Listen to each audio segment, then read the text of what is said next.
अस्सलाम वालेकुम। आज हम बात करेंगे एपिलेप्सी के। तो मिर्गी एपिलेप्सी ये बुनियादी तौर पर होती क्या है, इसके पीछे वजूहात क्या होती हैं, और अगर ये एपिलेप्सी हो जाए किसी बंदे को या किसी भी शख्स को तो हमें कौन कौन सी हदायत पर अमल करना चाहिए, तो ये सारा कुछ आज की इस वीडियो में मैं आपको बताऊंगा।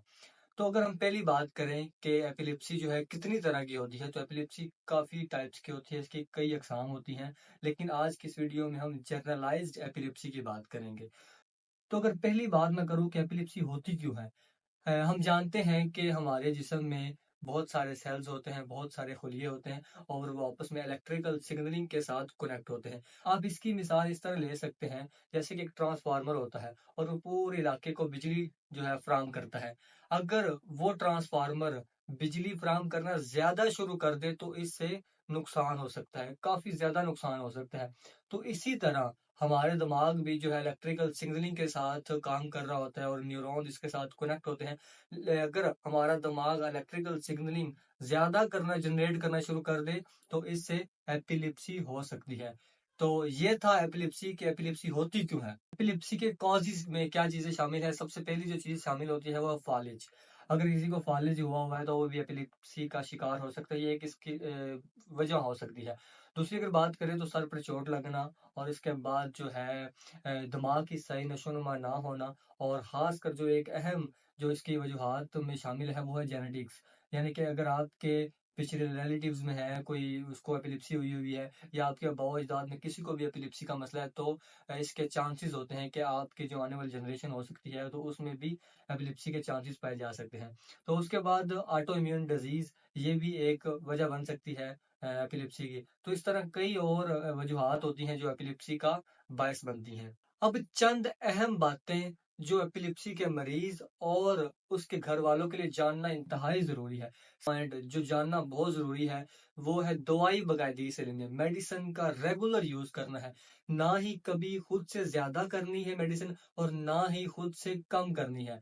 अगर जब भी कभी कम करनी है, ज़्यादा करनी है, तो वो डॉक्टर के मशवरे से करनी है, क्योंकि इससे काफ़ी साइड इफ़ेक्ट हो सकते हैं। और एपिलेप्सी का मरीज़ कभी भी घर से बाहर अकेला ना जाए। हाँ, अगर अकेला जाता भी है तो उसके घर वाले ये कर सकते हैं कि पर्ची लें, और पर्ची लेने के बाद जो है उसको उसके ऊपर फ़ोन नंबर लिख दें और उसकी पॉकेट में या जेब में डाल दें, ताकि अगर अल्लाह ना करे उसको कहीं बाहर एपिलेप्सी का जो है ट्रिगर आता है, या दौरे पड़ते हैं बाहर जाकर भी कोई, तो वो जो है अगर कोई पास खड़ा हो तो वो उस नंबर पे कॉल कर सकते हैं।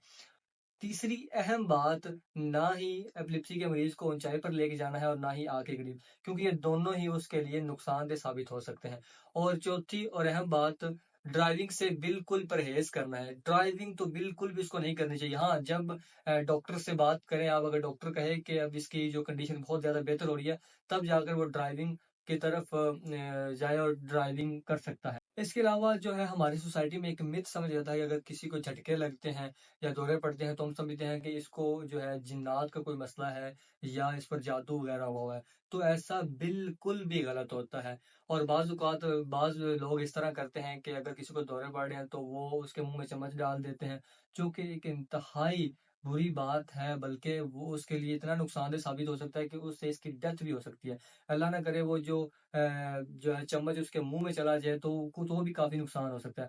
और बाज़ लोग इस तरह भी करते हैं कि अगर किसी को झटके लग रहे हैं तो वो उसको जुराबे सुंघाना शुरू कर देते हैं, जो कि एक इंतहाई बुरा अमल होता है, और इससे भी उसको जो है पेशेंट को काफ़ी नुकसान पहुँच सकता है। तो ये दोनों बातें ही बहुत गलत साबित होती हैं, और ऐसा बिल्कुल भी नहीं करना चाहिए। बल्कि जब भी अगर किसी को झटके लगें, दौरे पड़ें एपिलेप्सी के दौरान या एपिलेप्सी की कंडीशन में, तो उसको जो है एक करवट में लिटा दें और कुछ भी ना करें।